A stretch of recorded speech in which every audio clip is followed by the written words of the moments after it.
नमस्ते। चलिए आज बात करते हैं उस हलचल की जो शेयर बाजार में मचती है जब कोई बड़ी कंपनी अपना आईपीओ लाती है। आखिर ये होता क्या है और इससे जुड़ी ये ग्रे मार्केट की दिलचस्प दुनिया क्या है? आइए इसे एकदम आसान भाषा में समझते हैं। अक्सर सुनने में आता है कि जैसे ही टाटा कैपिटल या एलजी इलेक्ट्रॉनिक्स जैसी कोई बड़ी कंपनी अपना आईपीओ लाने की बात करती है तो चारों तरफ बस उसी की चर्चा होने लगती है। भाई ऐसा क्या हो जाता है कि बाजार में इतनी जबरदस्त हलचल मच जाती है? चलिए आज इसी राज से पर्दा उठाते हैं।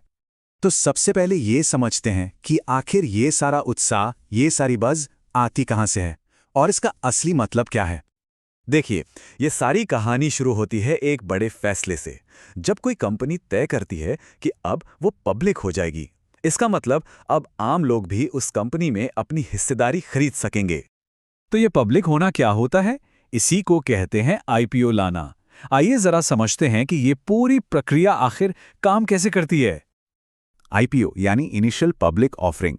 आसान भाषा में कहें तो ये वो पहला मौका होता है जब कोई प्राइवेट कंपनी अपने दरवाजे आम जनता के लिए खोलती है और उन्हें अपनी कंपनी के शेयर खरीदने का न्योता देती है। इसको ना ऐसे समझिए जैसे कोई बहुत ही खास प्राइवेट क्लब हो जिसमें अब तक सिर्फ कुछ गिने चुने लोग ही जा सकते थे, पर अब वो क्लब सबके लिए खुल गया है। आईपीओ के बाद कोई भी उस कंपनी का हिस्सेदार बन सकता है। अब ये जो आईपीओ का सफर है ना, ये 3 अहम पड़ावों से गुजरता है। सबसे पहले होती है तैयारी, जिसमें कंपनी अपने सारे जरूरी कागजात तैयार करती है। फिर तय होती है कीमत, यानी एक शेयर कितने का मिलेगा। और आखिर में होता है लॉन्च, जब शेयर बाजार में खरीदने के लिए उपलब्ध हो जाते हैं। लेकिन सबसे मजेदार सवाल तो ये है कि निवेशक आईपीओ के बाजार में आने से पहले ही ये अंदाजा कैसे लगा लेते हैं कि ये हिट होगा या फ्लॉप। बस यहीं से कहानी में एक नया और दिलचस्प मोड़ आता है।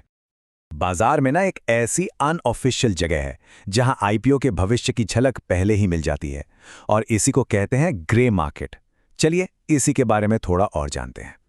ग्रे मार्केट प्रीमियम, जिसे हम शॉर्ट में जीएमपी कहते हैं, ये वो एक्स्ट्रा पैसा है जो लोग किसी आईपीओ के शेयर के लिए उसकी तय कीमत से ज्यादा देने को तैयार रहते हैं, वो भी उसके बाजार में आने से पहले। इससे ये पता चलता है कि उस आईपीओ को लेकर लोगों में कितना क्रेज है। सोचिए, जैसे किसी बड़े म्यूजिक कॉन्सर्ट के गेट खुलने से पहले ही बाहर लोग टिकट के लिए ज्यादा दाम देने को तैयार हो जाते हैं।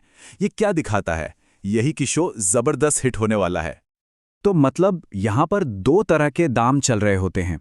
एक है इशू प्राइस, जो कंपनी खुद तय करती है, ये ऑफिशियल है, और दूसरी है ग्रे मार्केट प्राइस, जो लोगों के उत्साह और डिमांड सप्लाई के हिसाब से ऊपर नीचे होती रहती है। और जीएमपी का हिसाब बहुत सीधा है। ये बस लिस्टिंग प्राइस यानी जिस कीमत पर शेयर बाजार में खुलेगा उसका अनुमान, और इशू प्राइस यानी जो कंपनी ने तय की है उसके बीच का अंतर है।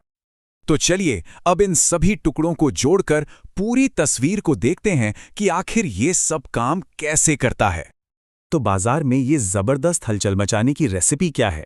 एक जानी मानी कंपनी, उसका आईपीओ, लोगों का जबरदस्त इंटरेस्ट और एक तगड़ा ग्रे मार्केट प्रीमियम। जब ये सारी चीजें एक साथ मिल जाती हैं तो समझिए बाजार में तूफान आ जाता है।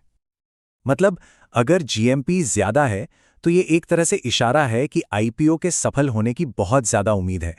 ये मार्केट का एक अनऑफिशियल वोट ऑफ कॉन्फिडेंस है और इसीलिए सबकी नजरें इसी पर टिकी होती हैं।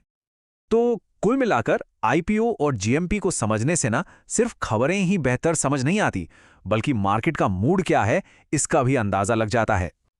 और आखिर में एक सवाल, ये जो इतनी हलचल होती है, ये जो बज़ है, क्या ये वाकई कंपनी की कामयाबी का एक भरोसेमंद सिग्नल है या फिर ये सिर्फ मार्केट का शोर शराबा है? सोचिएगा जरूर।